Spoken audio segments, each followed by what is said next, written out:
Doctor साहब बहुत बहुत स्वागत है आपका। Thank you. अक्सर महिलाएं ब्लैक हेड्स की प्रॉब्लम से गुजरती हैं। हालांकि ब्लैक हेड्स की समस्या एक बहुत ही कॉमन सी समस्या है जो खासकर ऑयली स्किन वालों में सबसे ज्यादा देखने को मिलती है। लेकिन ये समस्या बड़ी समस्या ना बन जाए, इसके लिए जरूरी है स्किन केयर की। तो आइए डॉक्टर चौहान से जानते हैं क्यों होती है ब्लैक हेड्स की प्रॉब्लम और कैसे इससे हम छुटकारा पा सकते हैं। साथ ही साथ संजीवनी टिप्स में जानेंगे नक्सीर की समस्या से बचने के कारगर नुस्खे। तो आइए उससे पहले जान लेते हैं क्यों होती है ब्लैक हेड्स की प्रॉब्लम।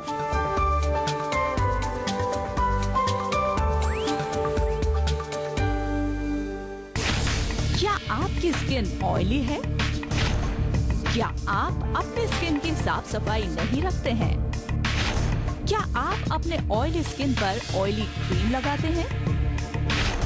क्या आप मेकअप का ज्यादा इस्तेमाल करते हैं? तो हो जाइए सावधान, ब्लैक डॉट्स कहीं बिगाड़ ना दे आपकी खूबसूरती। दिन भर हमारा सामना धूल मिट्टी से होता रहता है, ऐसे में हमारे चेहरे पर ब्लैक हेड्स होना एक कॉमन सी प्रॉब्लम है। आइए डॉक्टर साहब से जानते हैं कि फेस पर क्यों हो जाते हैं ब्लैक हेड्स और साथ ही साथ ये भी जानते हैं कि चेहरे के लिए कितनी खतरनाक है ये समस्या। डॉक्टर साहब सबसे पहले तो यही जानना चाहेंगे ब्लैक हेड्स क्या है, ये चेहरे पर ही क्यों होते हैं और कितनी खतरनाक है ये समस्या। देखिए, ब्लैक हेड्स जैसे कि शब्द से ही आप अगर थोड़ा अर्थ लगाएं तो काले काले कुछ स्पॉट्स आपको नजर आते हैं। चेहरे पर भी होते हैं और कभी कभार गर्दन पे, पीठ पे, हाथों पर भी होते हैं लोगों को। जरूरी नहीं कि चेहरे पर ही हो। हमारे जो रोम छिद्र हैं, यानी कि जो हमारे हेयर फॉलिकल्स जिनको हम बोलते हैं, उनमें कोई चीज ब्लॉक हो जाए, वहाँ कोई चीज अवरोध हो जाती है तो उसके कारण जो है, जो नॉर्मल वहाँ का सिक्रेशन है वो उसमें रुक जाता है अंदर ही, तो वो थोड़ा काला पड़ जाता है। कभी कभार थोड़ा सा वो वहाँ उभार लिए हो, यानी कि थोड़ा इन्फ्लेमेशन, थोड़ी सी हल्की सी सूजन टाइप की भी वहाँ पर आपको दिख सकती है। तो इसको कहते हैं ब्लैक हेड्स। और क्यों होता है, क्यों होने का मेन कारण एक तो ये है कि हमारे त्वचा में जो हेयर फॉलिकल की मैंने बात की, उसके नीचे जो नेचुरल ऑयल होता है वो बहुत ज़्यादा ऑयल सीक्रेट हो रहा है। ऑयल ने रास्ते को ब्लॉक कर दिया है, या ऑयली स्किन कुछ लोगों की ज़्यादा होती है, वो एक कारण है। धूल मिट्टी में आप ज़्यादा रहते हैं, पॉल्यूशन बहुत ज़्यादा है आपके इर्द गिर्द, वो भी एक कारण है। एक बड़ा कॉमन सा जो कारण है महिलाओं में मुख्य रूप से देखने को मिलता है कि हार्मोनल डिस्टर्बेंस उनके अंदर जब हो जाता है, हार्मोन्स का कुछ गड़बड़ हो जाता है, तो उसके कारण भी होता है। और कुछ अन्य औषधियों के दुष्प्रभाव से, कुछ दवाइयाँ खा रहे हैं, कुछ स्टीरॉयड वगैरह आपने लिए, कुछ और स्ट्रॉन्ग दवाइयाँ आपने खाई किसी रोग के लिए, उसके कारण भी देखने को ये मिलता है। जहाँ तक आपने कहा कि कितना घातक है, तो घातक तो कुछ नहीं है इसमें। ये तो एक ब्यूटी रिलेटेड प्रॉब्लम है। त्वचा आपकी साफ नहीं दिखेगी, उसमें कुछ प्रॉब्लम आएगी, तो ऐसा नहीं कि आपको कुछ ये आपको बहुत ज़्यादा नुकसान पहुंचाएगा।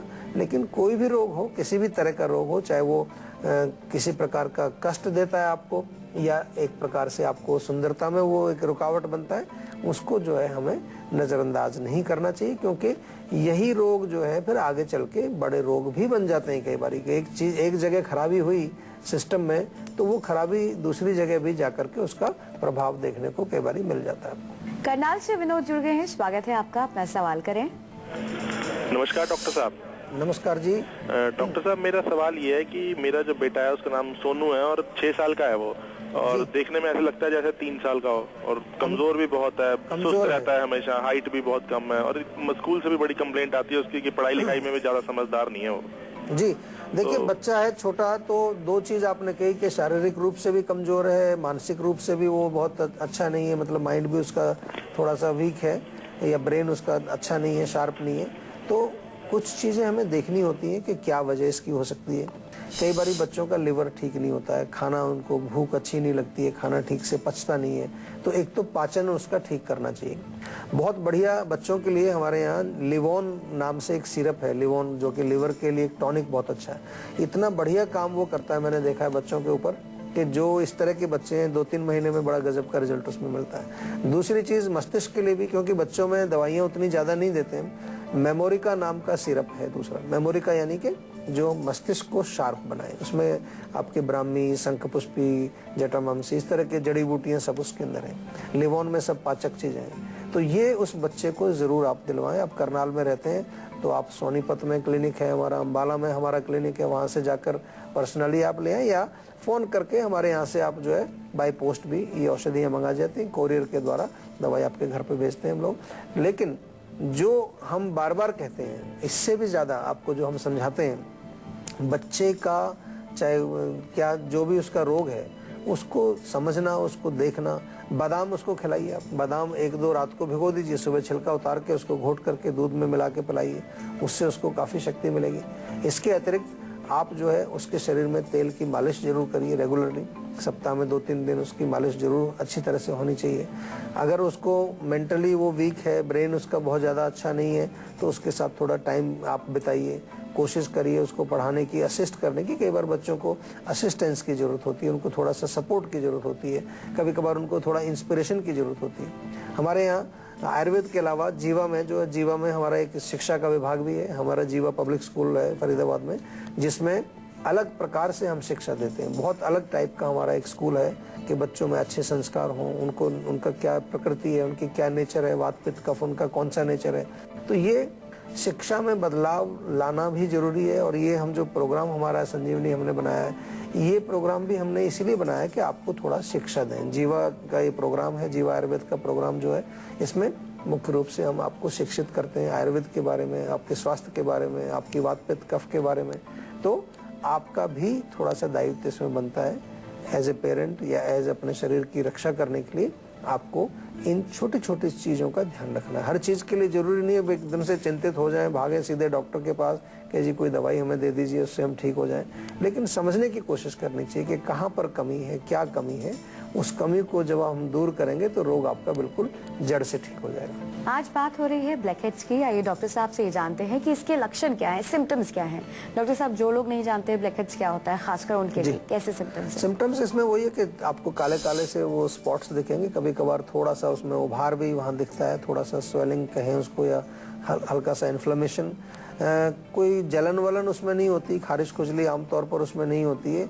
ज़्यादा उसमें जो मुख्य रूप से देखें तो वो देखने में ही वो खराब लगता है, बुरा लगता है, त्वचा को थोड़ा खराब कर देता है। और कभी कभार ये भी आपको वहाँ लक्षण मिलेगा कि कुछ ऑयली, वहाँ पर स्किन आपकी थोड़ा सा तेल वाला कुछ अंश वहाँ पर लगता है, चिकनाईपन उसके अंदर, चिकनापन आपको त्वचा के अंदर दिखेगा।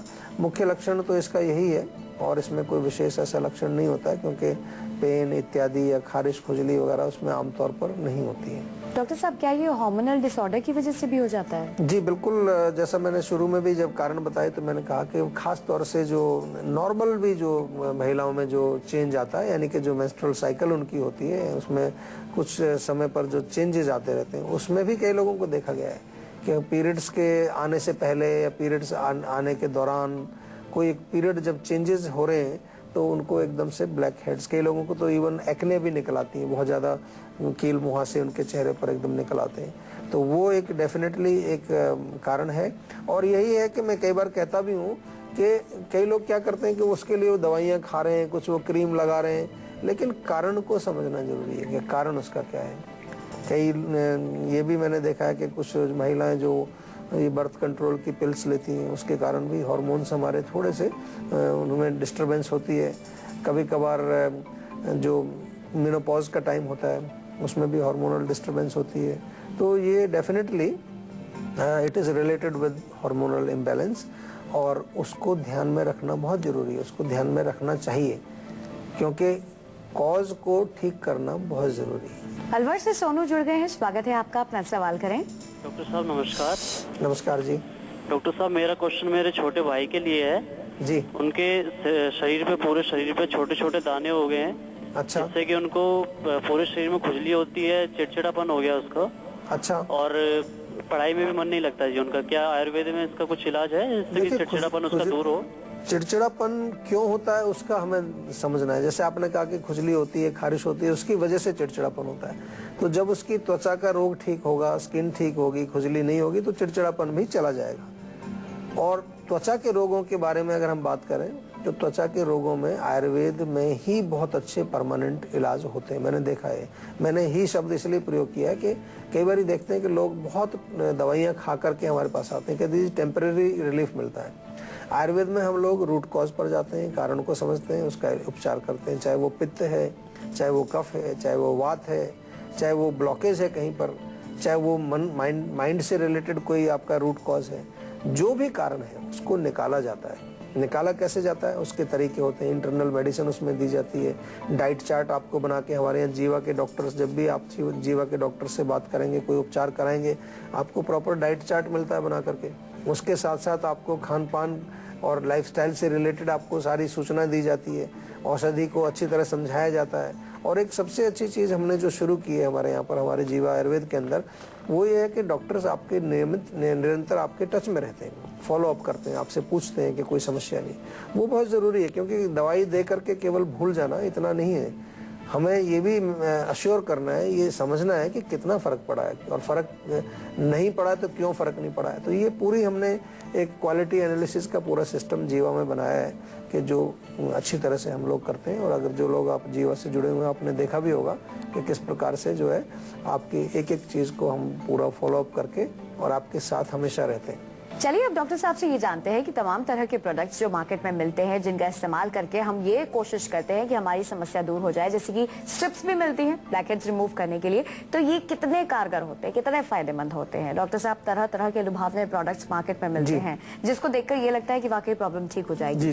कितने कारगर होते हैं? देखिए, हम तो यही कहते हैं आपको बार बार कि कोई भी प्रोडक्ट आप लें, वो देखें कि वो रूट कॉज पर काम करेगा कि नहीं करेगा। अभी हमने बात की कि भाई अगर हार्मोनल इम्बैलेंस है तो उसमें स्ट्रिप से क्या होगा, उसमें बताइए। स्ट्रिप से हो सकता है वो थोड़ा सा वो उसका दूर हो जाए, जो वहाँ चीज़ ब्लॉक है वो निकल आए, या कई बार सफाई करने से, स्क्रब करने से वो निकल आए, लेकिन कॉज तो हार्मोनल डिस्टर्बेंस है।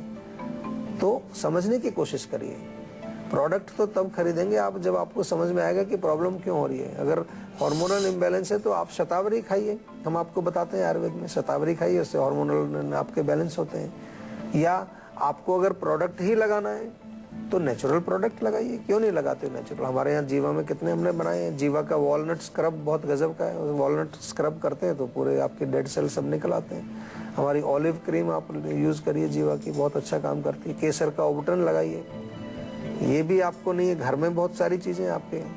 आप जौ का, गेहूं का आटा ले लीजिए, उससे स्क्रब कर लीजिए। मतलब कहने का है कि अगर प्रोडक्ट ही यूज़ करना है तो नेचुरल करिए, प्राकृतिक करिए। उसमें ध्यान रखना चाहिए आपको कि त्वचा है हमारी, वो छिद्र है, त्वचा के पोर्स हैं, उनमें जो भी चीज़ लगाएंगे वो अंदर तो जाएगा ना उसके। तो हम तो पहले भी कई बार कहते हैं कि ब्यूटी रिलेटेड अगर आप कोई प्रोडक्ट्स लेने तो आयुर्वेदिक प्रोडक्ट लीजिए। बहुत सारे प्रोडक्ट हैं हमारे यहाँ भी उपलब्ध हैं सारे, उनका प्रयोग करिए। शरीर को स्वस्थ रखिए, त्वचा को साफ रखिए।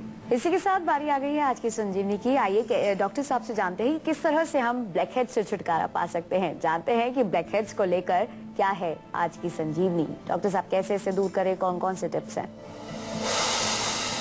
देखिए, सबसे पहले जो आवश्यक है कि जो उनके जो ब्लॉकेज है, उस ब्लॉकेज को साफ करना। साफ करने का तरीका क्या होता है? स्क्रबिंग करना। जैसे मैंने अभी बताया, जौ का आटा लेकर के आप स्क्रब कर लीजिए।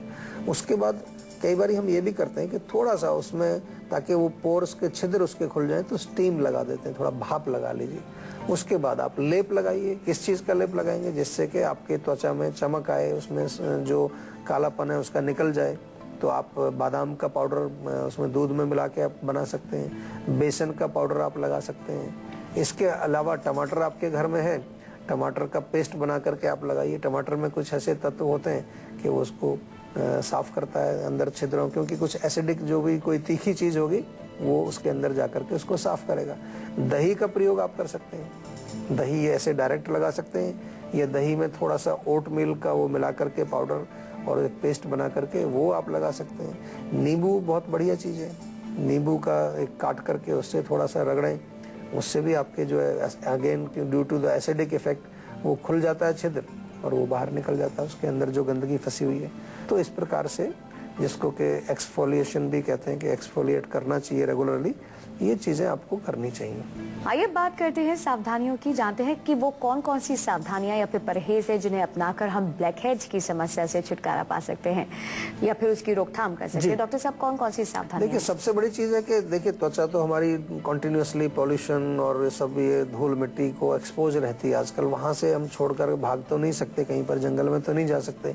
लेकिन रेगुलरली अगर हम उसकी सफाई करते रहें, उसकी देखरेख करें, उसको जो है स्क्रब करें, उसको थोड़ा सा जो है लेप वगैरह उसमें लगाते रहें, तो वो फिर आपकी त्वचा अच्छी रहेगी। और इसमें दूसरी चीज सावधानी ये रखनी है कि जब भी कोई आपको प्रोडक्ट यूज़ करना है तो आप नेचुरल प्रोडक्ट यूज़ करिए, आयुर्वेदिक प्रोडक्ट आप यूज़ करिए, केमिकल बेस्ड प्रोडक्ट आप इस्तेमाल ना करें। और यही सावधानी है, खाने पीने का थोड़ा डाइट का भी आपको ध्यान रखना है, पौष्टिक खाना खाएं। और त्वचा को थोड़ा सा हम कहते हैं कि उसको ब्रीदिंग उसको मिलनी चाहिए, ताज़ी हवा मिलनी चाहिए। तो कभी कभार पार्क इत्यादि में कहीं जाएं, सैर वैर भी करें नियमित रूप से, तो भी आपकी त्वचा अच्छी रहेगी।